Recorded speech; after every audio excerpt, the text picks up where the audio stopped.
Hello and welcome to this plenary for the GSA 4G 5G Fixed Wireless Access Forum, sponsored this time by Pointing Antennas and Start Wireless. The event today will last for approximately an hour, and we've got speakers from Telstra and from Pointing, and also running through the latest research from GSA. The slides will be shared with you immediately following the event, so they'll be emailed direct to your inbox along with the full recording. And you can also download the slides any moment by moving your cursor over the screen and clicking the download button. If you have any questions as we go along, please do pose them using the Q&A button. We'll answer as many questions as we can during the Q&A sessions after each speaker and at the end of the event. Any that we don't get a chance to answer directly, then we'll endeavour to reply via email with you after the event. But with that, I'll hand over straight to Julian to kick things off.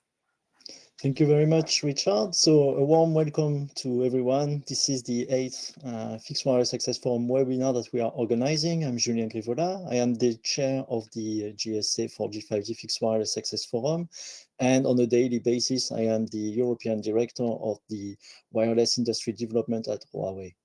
So today we have a full, very packed agenda. So we will start with a quick introduction about what the forum is doing. Then we will move into a quick overview of the main highlights of the CPE survey. This will be done by Vaishali from the GSA Research. Then we will have a best practice sharing from Telstra in Australia, thanks to the participation of Juliette Tompkins. This will be moderated by John Yasley, the Vice Chair of the forum. And then we will go into the ecosystem vendor perspective with Peter from Pointing. We will go through the role of antennas in this fixed wireless access domain. And then we will have quick closing remarks from John. So as you know, I think probably some of you already attended some of our previous events. The Fixed Wireless Access Forum is a non-profit organization. It has been set up at the end of 2020, so we are almost 5-year-old organization now. We have close to 60 members, mostly from the CPE vendor ecosystem. So we have like more than 40 players involved in CPE business. We also have companies from module, chipset, infrastructure, and software solutions. All the leading companies are involved in these activities. And what we are aimed to do here is to promote the fixed wireless access adoption, 4G and 5G. And we are doing a lot of activities, and we'll maybe share a little bit more details to help the industry understand the benefits of fixed wireless access, but also being able to track the speed of deployment, adoption, and we are also promoting different CPE products so that the ecosystem can see what is available today, how fast certain features are adopted, etc., etc. So I will move to the next slide. This is giving a quick overview of these activities I was explaining. So we have regular publications. We have, for example, in association with the GSA Research, we have regular reports on the fixed wireless market adoption globally. So we have published the latest one in June. We are publishing catalogs. We are giving access to lots of information about the different trends. So this year, for example, we have launched a series of articles that we will be compiling in an ebook at the end of the year.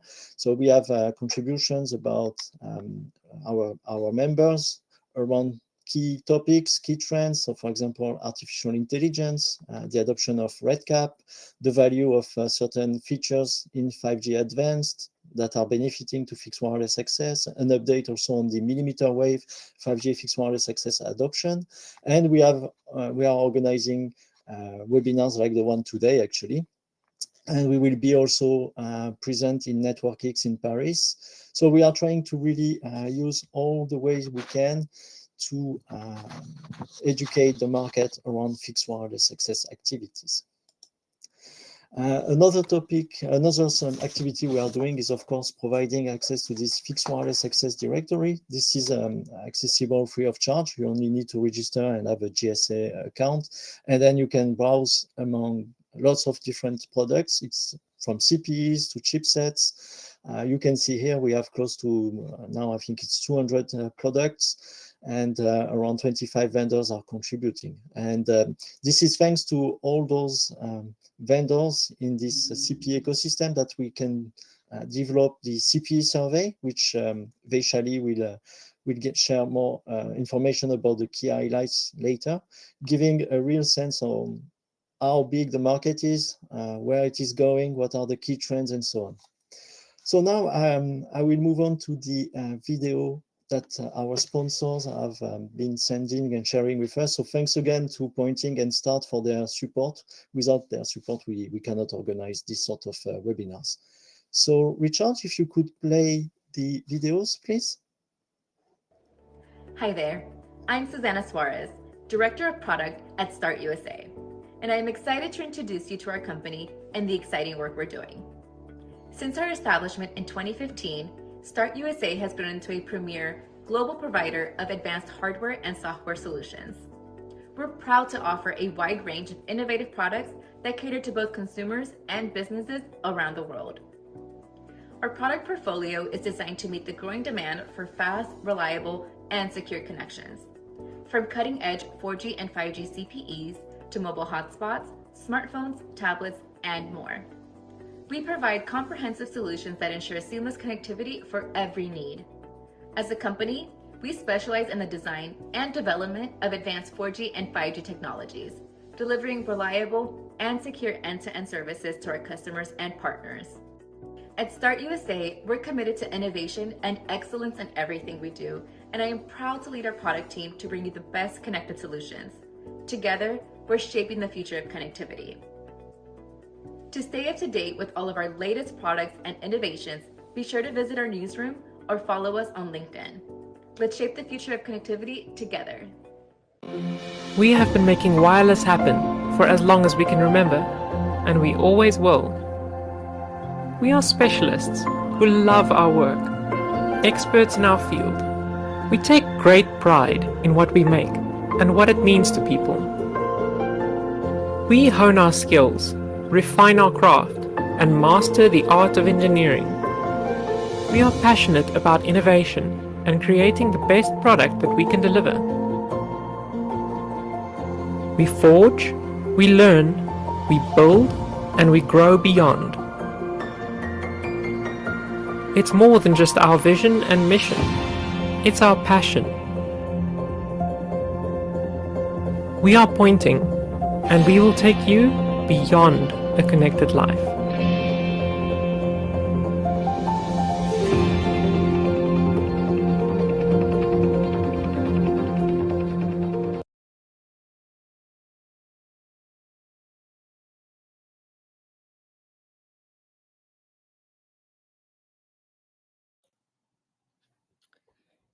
Good morning, everybody. I'm Vaishali Purohit, a member of the research team here at the GSA. I'm responsible for coordinating a number of research projects the GSA undertakes, alongside populating our online database, Gambod. I'm going to spend the next 10 minutes or so walking you through the key highlights from our latest fixed wireless access CPE survey, as well as outlining the general fixed wireless market. Before we jump into the data, I thought it would be good to outline the purpose of the survey. As it currently stands, there are no agreed market definitions, there is a lack of market information, and there is no consensus about the volume of fixed wireless device shipments and the fixed wireless installed base globally. Thus, this is an opportunity for the GSA 4G 5G Fixed Wireless Access Forum to educate the industry about the fixed wireless market. The first edition of the survey was conducted in 2021, and so this report presents the findings of the 5th edition, where data was collected from April to June 2025. A total of 17 vendors of consumer premises equipment, or CPE, from the GSA 4G 5G Fixed Wireless Access Forum answered the survey, and the participants can be seen on this slide. The results present the aggregate answers of those 17 CPE vendors. We estimate that this is a significant representation of the market for 3GPP-based 4G and 5G fixed wireless devices. However, caution is advised when drawing comparisons between previous surveys, the sample sizes and participant companies differ slightly. To start, let's look at the total fixed wireless shipments. There were 28 million shipments in 2024, having grown 22% from 23 million shipments in 2023. There was significant variation in performance as 9 respondents saw a growth in their shipments of more than 10%. Yet 4 respondents experienced double-digit declines between 2023 and 2024. Looking forward, when asked about shipment expectations for 2025, the sample anticipate recorded shipments to grow a further 26% to 35.3 million. Please note, this figure is not representative of the total market size, as the sample does not represent the full market.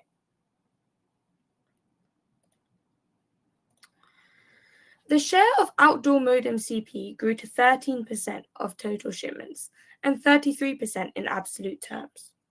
It is forecast to remain at that level in 2025, but grow 31% year on year in absolute figures.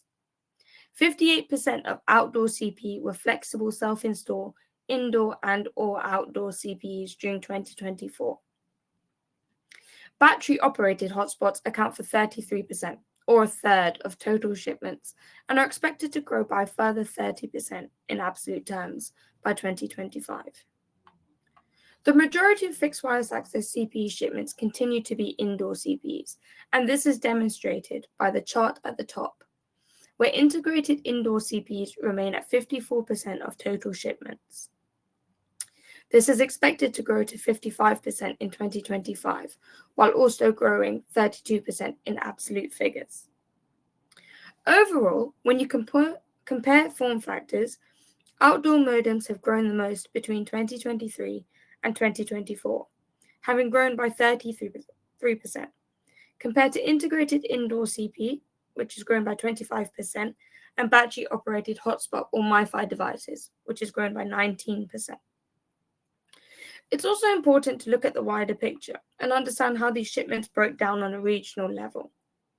Looking at the pie chart, we can see that Asia-Pacific as a whole has the greatest share of regional shipments, with 35% of total shipments. The Middle East and Africa follow with 30% of the total shipments, followed by North America with 19% share. Thinking about 2025, the sample expects to see a growth in fixed wireless shipments across all regions, showing global momentum. The widespread adoption of 5G and fixed wireless access has led to more fixed wireless access shipments being 5G enabled. As you can see by the chart on the left, 5G enabled shipments reached 16.8 million in 2024. 5G fixed wireless access CPE shipments is expected to grow to 20.1 million, accounting for under 60% of 2025 shipments, similar to that level of 2024.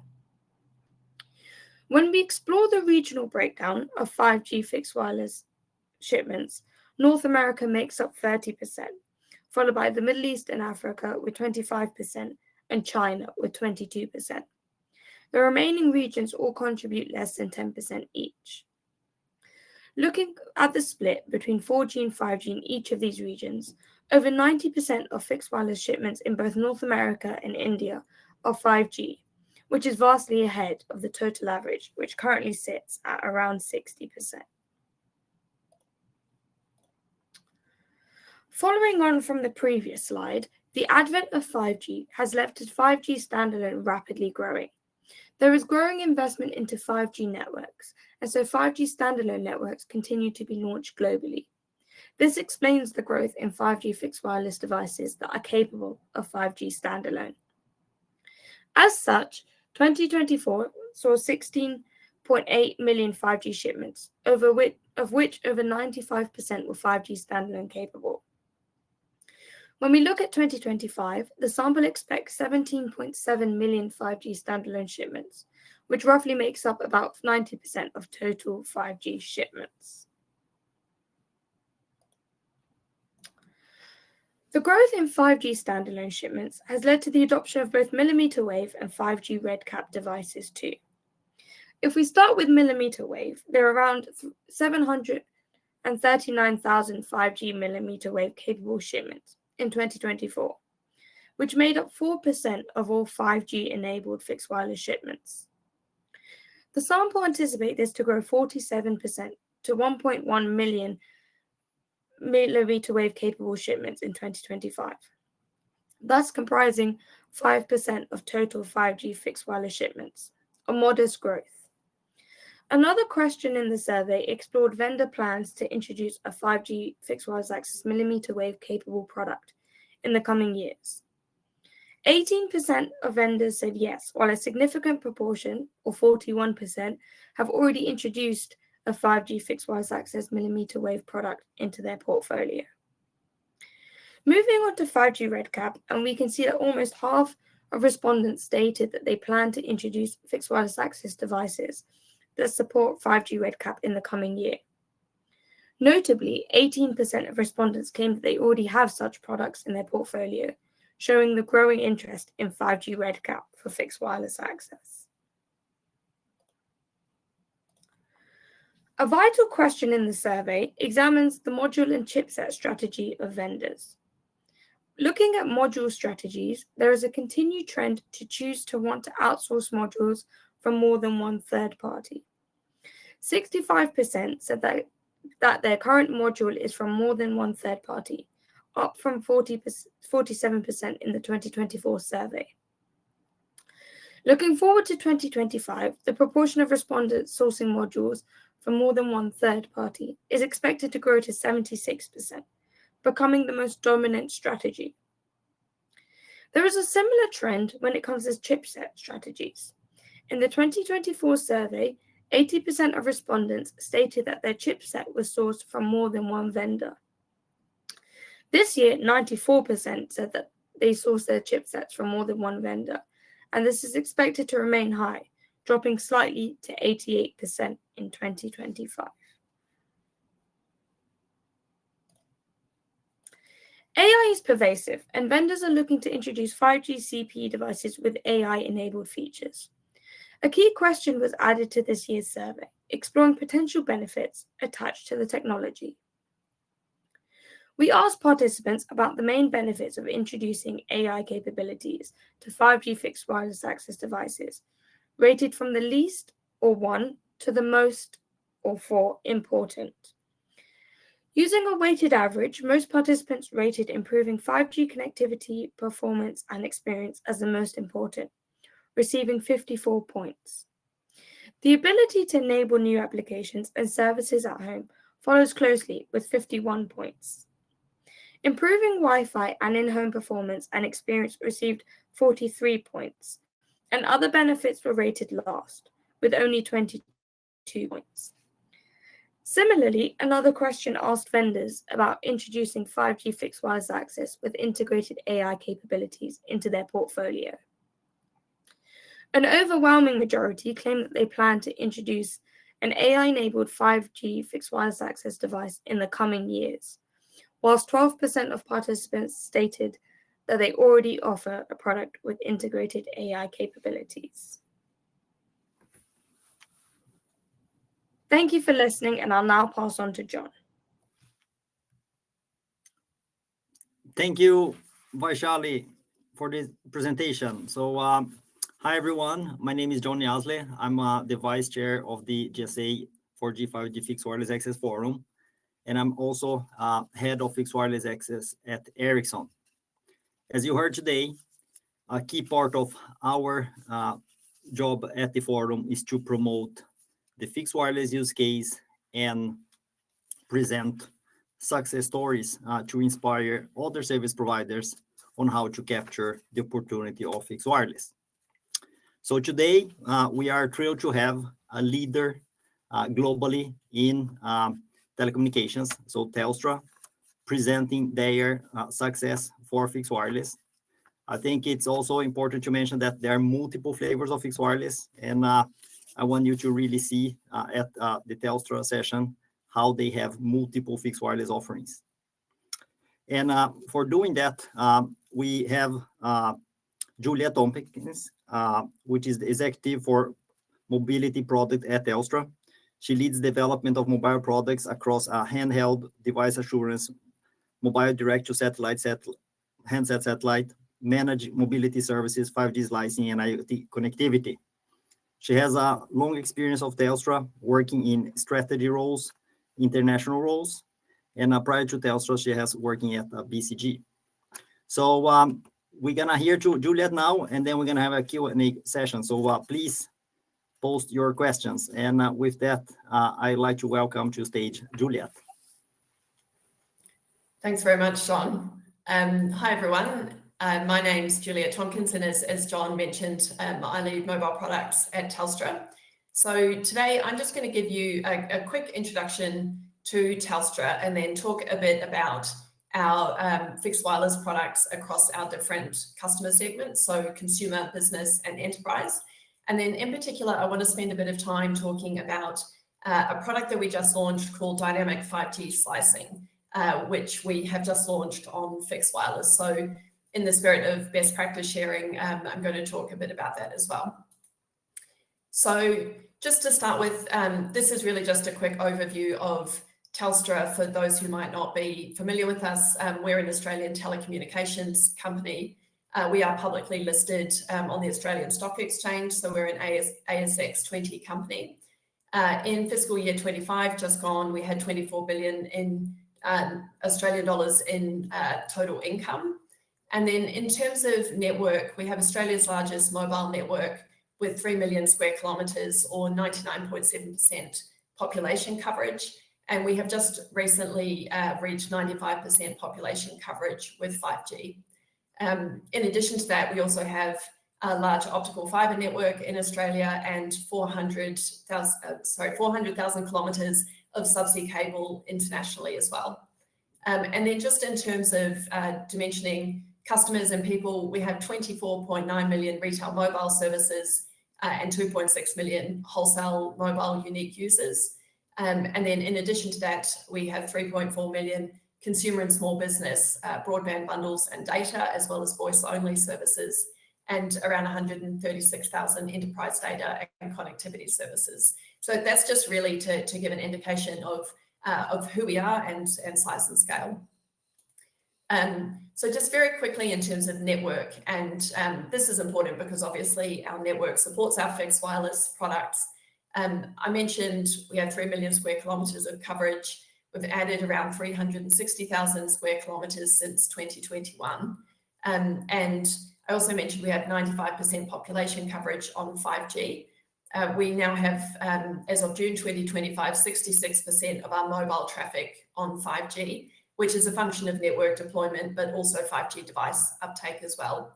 And also last year, we completed the closure of our 3G network and commenced redeploying the spectrum from the 3G network onto the broader mobile network.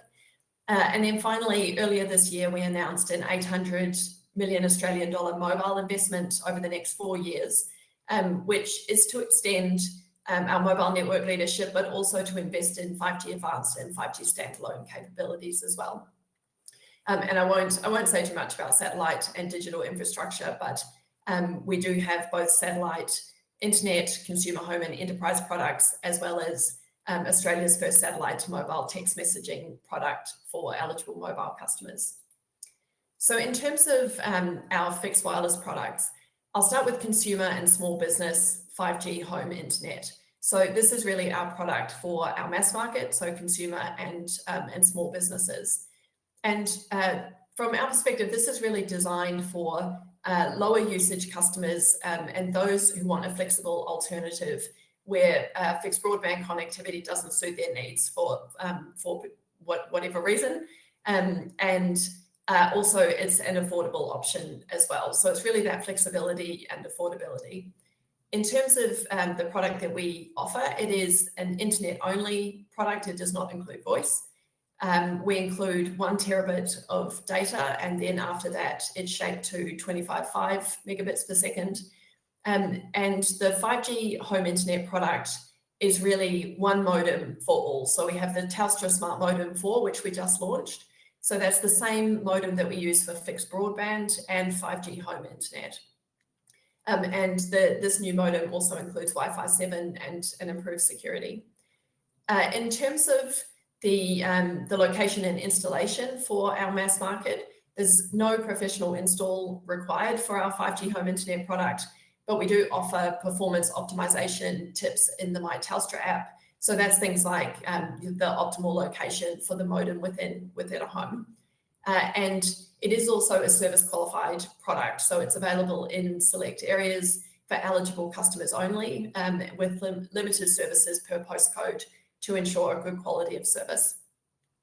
And we are seeing growth in the user base. So in our latest annual results presentation, we had 36,000 in net adds for FY25. So the base is now at 121,000 users as of the end of fiscal year 25. And similarly, we also see moderate growth in satellite internet, particularly in regional and more remote areas in Australia. On the, so that's the mass market side of the business. We also have enterprise wireless, and this is really for what we call our mid-market customers and our higher end enterprise and government customers. So this is a 5G compatible product. It's really in terms of value proposition around rapid deployment, so getting up and running fast with self-install, so businesses can be connected quickly.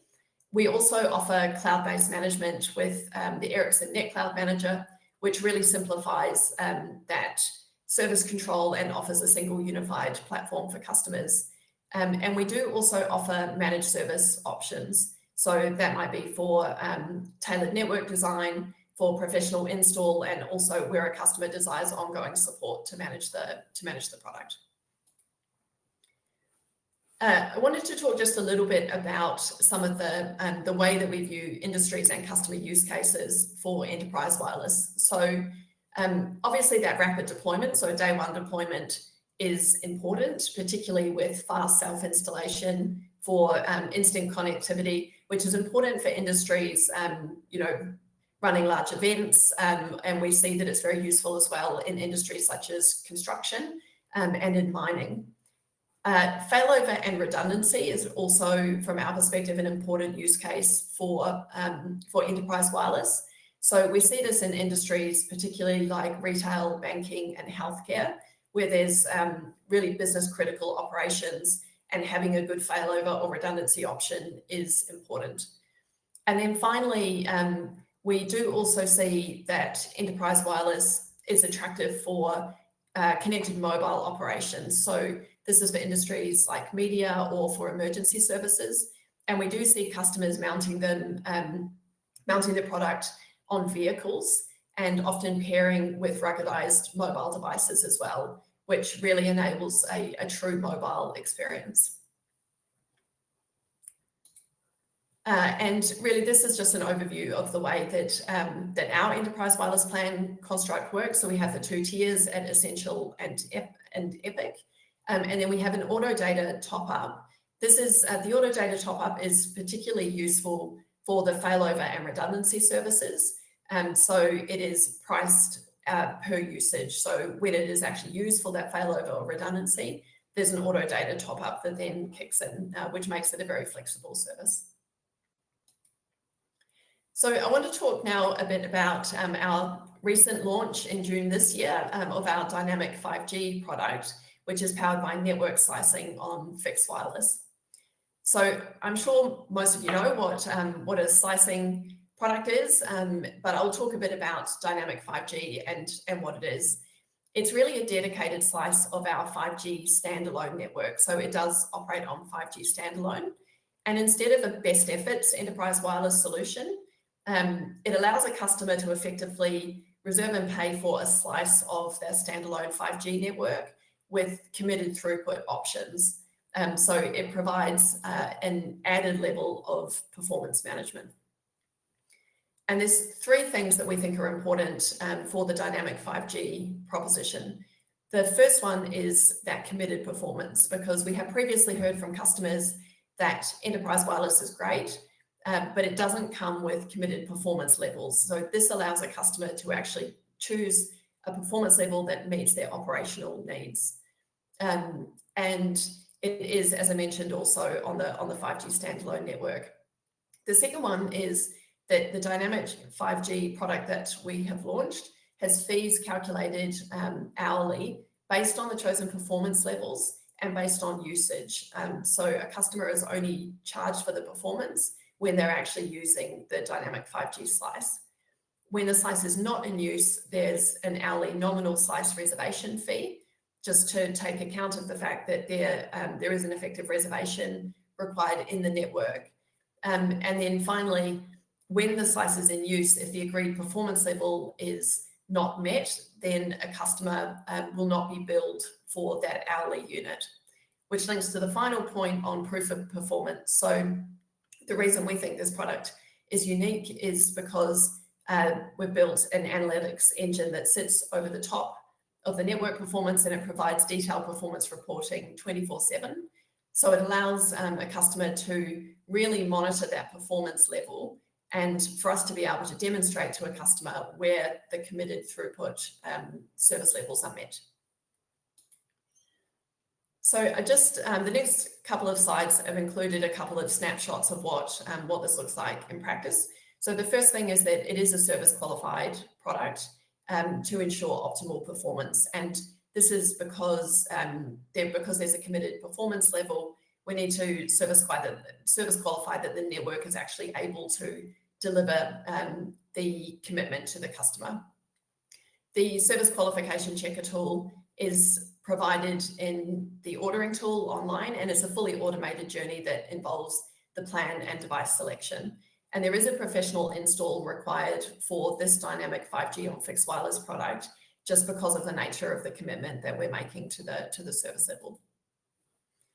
And this is a snapshot then of the proof of performance online portal. So as you can see, it shows hour by hour the continuous network monitoring and shows the performance that is actually being delivered to the customer. So the blue bars here represent where the committed performance level is met when the product is in use, and a red bar will show if the committed performance level is not met. Where the performance level is not met, then that will not trigger billing through to the customer. So it's really a pay for usage and pay for performance product that sits on top of the enterprise wireless product. And then in terms of where to next, so this is something that we actually showed at Mobile World Congress this year, earlier in 2025. So at the moment, this is an enterprise wireless dynamic 5G slice that links through to the fixed wireless device. Where we see it going next is being able to then actually link through to applications within the device. So what we had demonstrated here is the ability to have a slice that links through to broadband traffic and a slice that links through to video broadcast traffic off the same device. So this is really where we think it will evolve towards, so that for a customer, if they have business critical applications or operations, we're able to create a commitment for performance separate to a broadband slice or to other traffic. And then finally, this is really more about slicing more generally, but it just shows that the number of use cases will increase as 5G standalone deployment rolls out. So at the moment, we have the fixed location, fixed wireless dynamic 5G slice, and we do see actually that those fixed location products are good for industries like broadcast. We would then see it evolving more into precinct-based use cases, so things like precision agriculture or maybe regional health and healthcare precincts. And then once you start getting to national coverage, it's suitable for particularly low bandwidth use cases like video calling, payments, so perhaps tap and go payments or telemetry out of critical infrastructure. So we're really excited to be on this journey with fixed wireless access and the dynamic 5G slicing product, which we've just launched, but it's definitely the beginning of what we would see as a journey from here. So thanks very much, John. I think that's the end of my presentation. Excellent. Thank you, Juliet, and really great presentation and really nice and inspiring to see your description of the service. And we have a couple of questions, so let me go through. And if you have more questions, please post it. That is the time. I think this slide that you are showing, I think is quite interesting, showing that this fixed wireless is part of a broader 5G standalone or 5G advanced journey. And I think many service providers are on a similar situation. So maybe can you just highlight the value of fixed wireless on maybe why you see this being one of the first services that these capabilities can be implemented? I think that will be some good inspiration for other companies. Yeah, absolutely. So one of the reasons that we've started with fixed wireless is because to do true slicing, so to really have a committed performance level, obviously you need confidence in the resources from the network. And so in terms of being able to start with a particular type of device and having a professional install to really make sure that a customer will be able to receive the committed throughput level, our view is that fixed wireless was a good place to start, because you can start with a sort of fixed in place service before starting to get to the more dynamic services where obviously you're moving around the network, and so there is inherently more complexity and a bit more variability. So from our perspective, it made sense to start with fixed wireless. Excellent. So there's another question here about as part of this journey to launch these type of 5G standalone services or differentiated connectivity services. Maybe could you share some learnings on collaboration across Telstra from a technology and commercial point of view, really to develop this type of product, how you leverage capabilities across the company, and maybe not only that commercial, maybe also thinking about the sales and operations teams? Yeah, absolutely. So, I mean, the main reflection is that it's truly been a cross-company effort. There's a lot of deep complexity into the network in terms of being able to deliver a true slicing product. Obviously, the analytics engine that then accompanies it to be able to actually demonstrate that proof of value through to customers. And it sits all the way through that network space from the wireless network through to the core. Then obviously there is a big commercial part of it, because the dynamic 5G product is a dynamic product. So it is charged per usage as well as by performance. And so it is a different type of business model. And it also has a different type of demand on the network. So it required a lot of work from the commercial teams alongside the networks team to really think about what that business model would look like. And then obviously it needs to be delivered.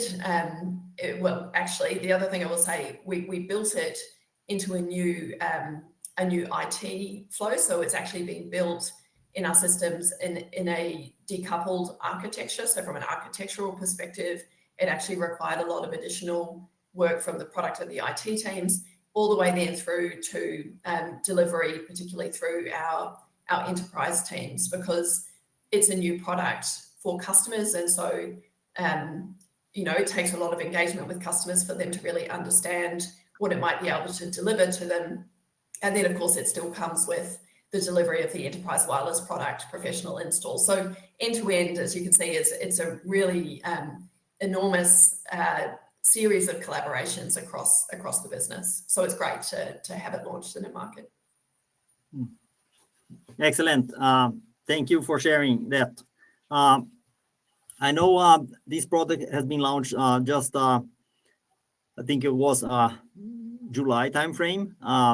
So maybe can you share some of the customer or the enterprise customers' feedback, anything that surprised you from their feedback that you were not expecting?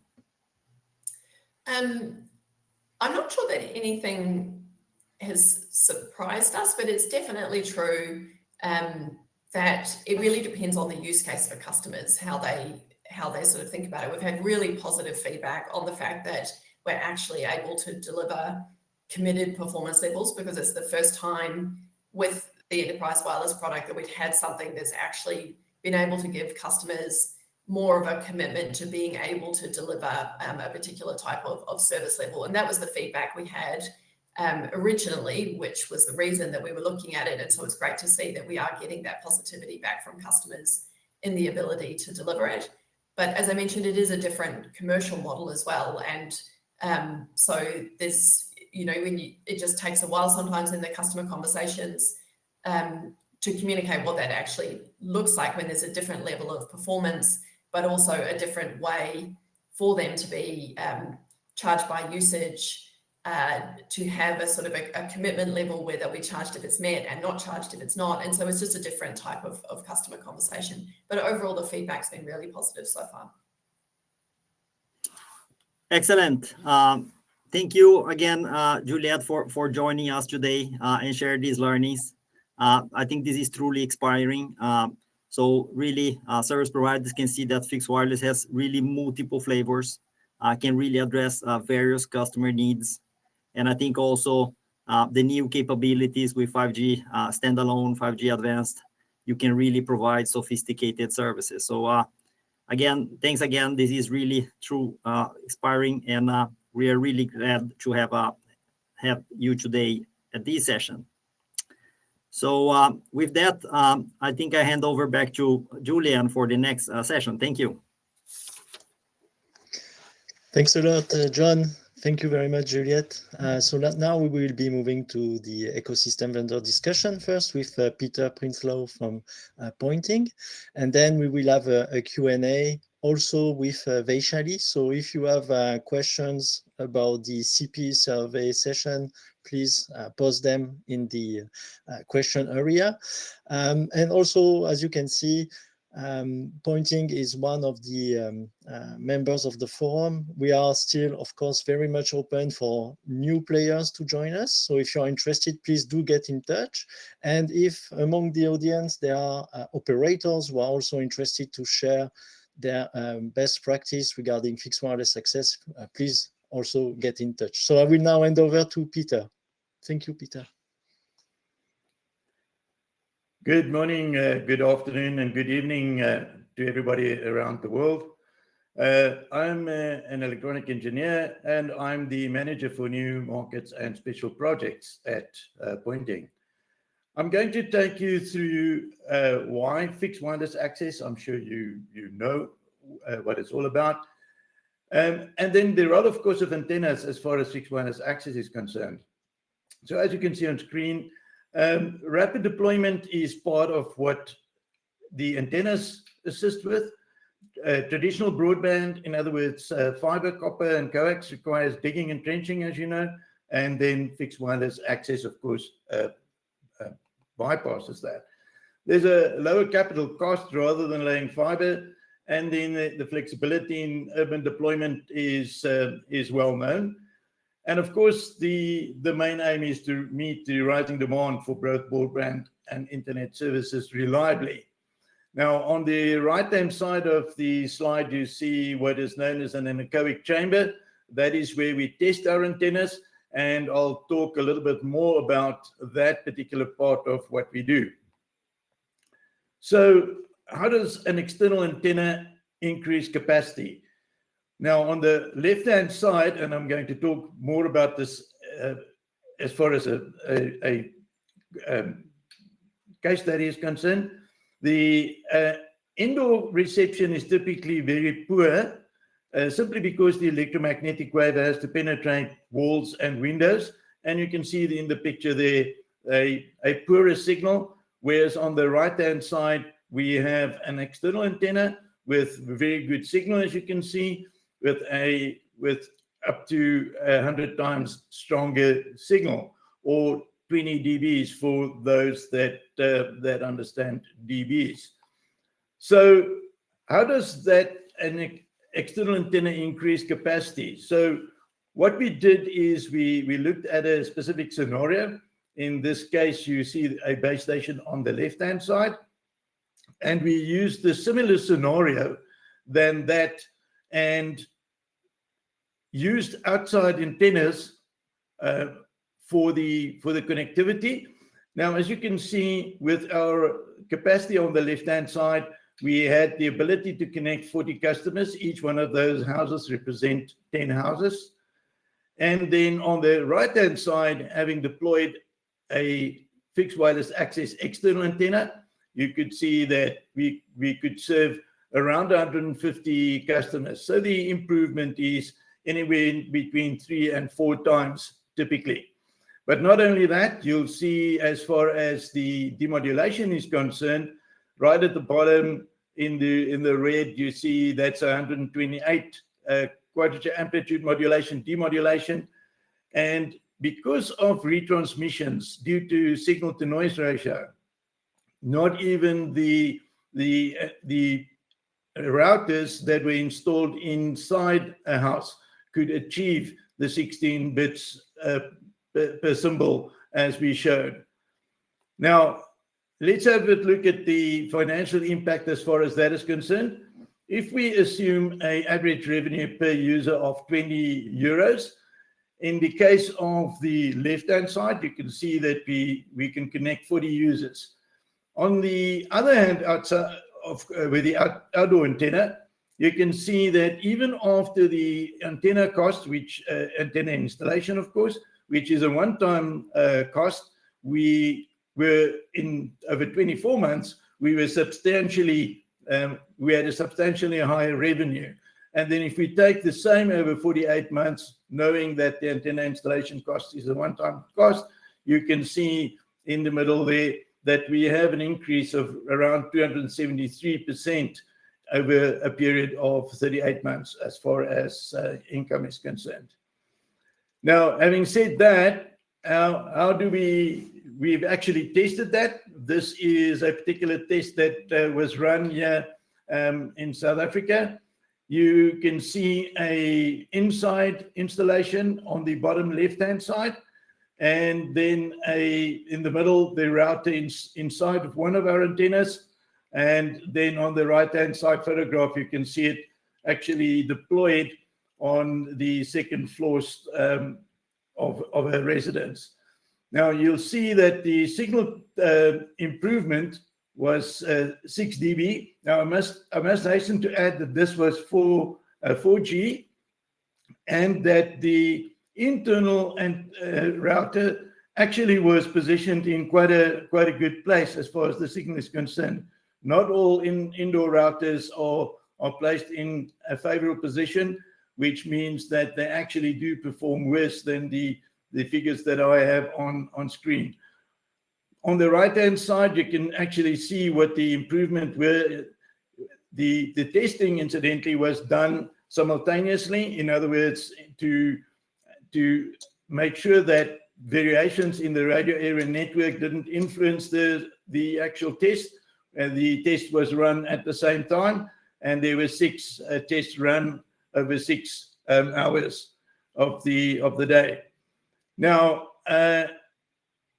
as far as antennas are concerned, and talking about the anechoic chamber that you saw in the beginning, there you can see at the left-hand side, the top is a directional antenna, and the radiation pattern is extremely important, and that is what we test. After the design of the antenna, it's tested in the anechoic chamber. The top shows a directional antenna, the bottom shows an omnidirectional antenna, and then on the right-hand side, a hypothetical example of what a poor antenna would look like. You can see that the radiation pattern doesn't extend equally in all directions, either being directional or omnidirectional. Right, so as far as the antennas that we have in our lineup, there you can see a number of antennas which all can be used in various aspects of fixed wireless access. And with that, I would like to hand over and say thank you very much for the opportunity. There you can see our contact details. Thank you so much, Julian. Thanks a lot, Peter. Vaishali, if you can maybe activate your camera and come to join us for the Q&A. Thanks a lot. So yes, we have received a few questions, but before we go into that, maybe I would like to highlight something with respect to the CPE survey. Usually we are publishing only the external report version, I would say. And now this year we are proposing interested people and companies to get access to the full report with all the additional questions that usually we were not displaying. So this is now possible. It is something that can be purchased. You will see this option if you are going to our website. Usually all our content is free of charge, but for this report, as we are opening the full doors, and you can access also to the data itself, the aggregated data, so you can play around with the numbers. So before now I can move to the questions that I have received. Maybe I will start with you, Vaishali. There are actually quite a few questions about the different form factors and to know which ones are the preferred ones in the market, what you have seen being mostly deployed and sold. Is it indoor, outdoor? Is there a mix of both? If you can elaborate on this question. Absolutely. So the one that's most popular is indoor CPE. I think it gives, consumers a chance to plug and play. But the signal is not as strong as it would be with an outdoor CPE. So with an outdoor CPE, when it's mounted on a window or a wall, even though it requires sometimes professional installation, it actually strengthens the signal. But we see that actually the market is moving to a kind of hybrid indoor/outdoor CPE that kind of almost can be mounted on a window, just because it means it can be mounted quite easily, but then the signal is stronger than that of indoor CPE. But as it currently stands, indoor CPE is still the most dominant method. Thank you, Vaishali. So probably also a matter of business models, what kind of services and reliability you want to offer, and so on, as we have seen with the Telstra's case. I think probably Peter, you have maybe something to add. Obviously, the antenna is playing a key role there. Yes, we've seen that. One of the things that we have done is, by working with router manufacturers, is to move the router inside of the antenna housing, which has two purposes. Of course, it allows the cables between the antenna elements and the router to be very short, minimizing the losses in those cables. Very often we find that people will install an outdoor antenna but have a very long cable that runs to where the router is, and that of course introduces losses in that cable. So we are moving towards having the router installed inside. We even have an option that has suction cups on it. These suction cups allow the antenna element to be stuck on a window. That is very, very popular. Of course, the main concern there is that the towers that will be communicating to the router, of course, need to be on that side of the building. So inside of urban structures, you don't always have the tower or the towers being on the same side of the building.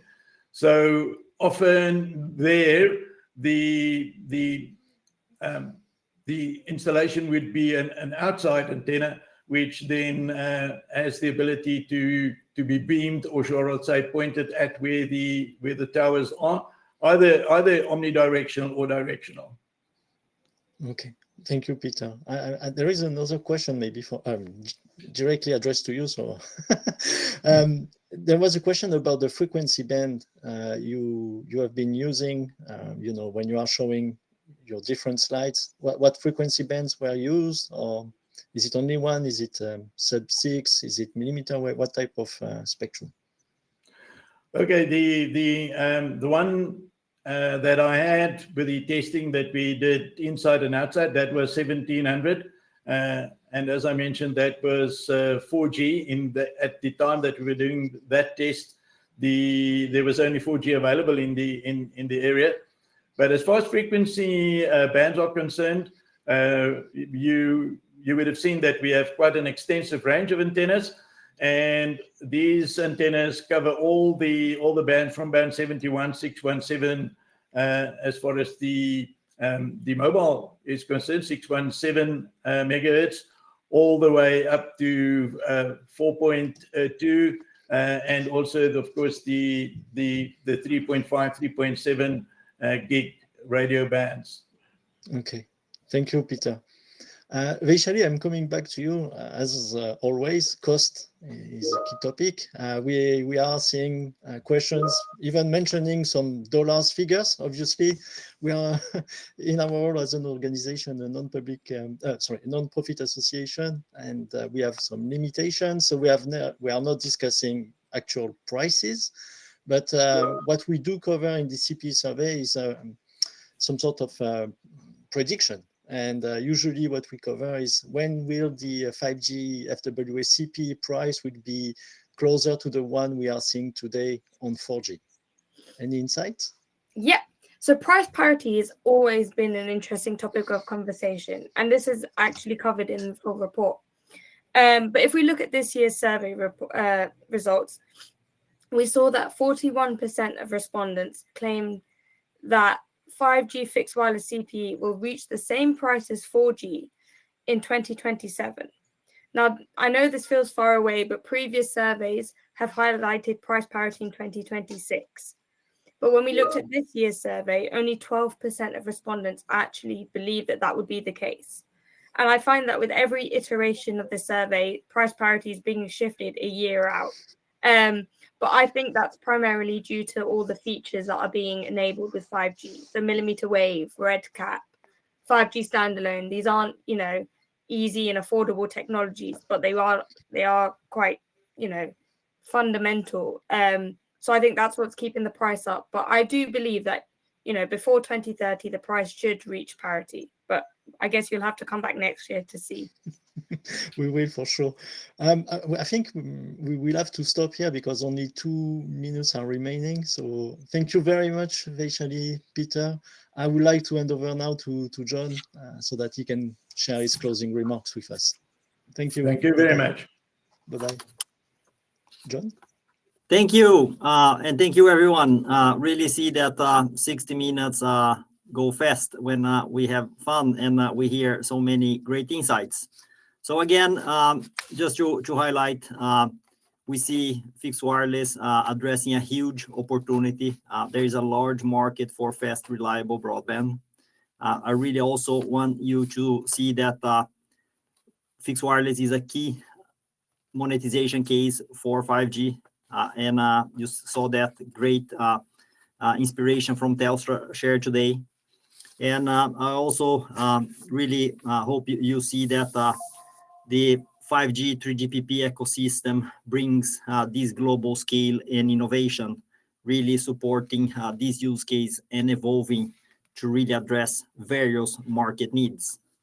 So we from the forum continue to work on promoting the use case, giving inspiration, providing more facts and data to really get more companies growing and succeeding in this market.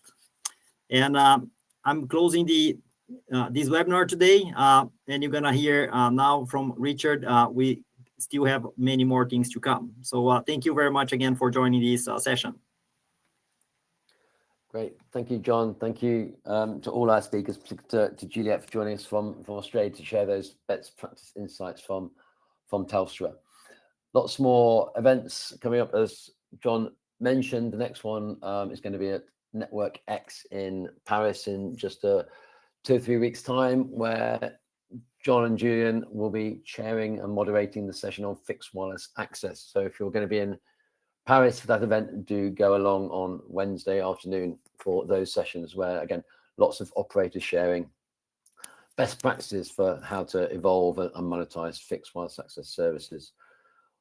Also on your screen, you'll see a whole links to resources. The survey, which Vaishali has been running through today, is available for download. The full report is available to GSA Fixed Wireless Access Forum partners and also to GSA members and associates. If you are not a GSA associate, then you are able to also purchase that report as as a one-off report as well, if you follow that link on your screen. The directory and market report and ecosystem catalog, again, you'll see all those on the website, packed full of more resources about the fixed wireless access ecosystem, and all of that you'll find on the group webpage, which you'll see at the bottom of the screen there, Fixed Wireless Access Forum page. And with that, we'll draw it to a close. The presentation and recording will be shared with you immediately following this event. So I'll just close by saying thank you again for joining us, and thank you again to our speakers. Thank you.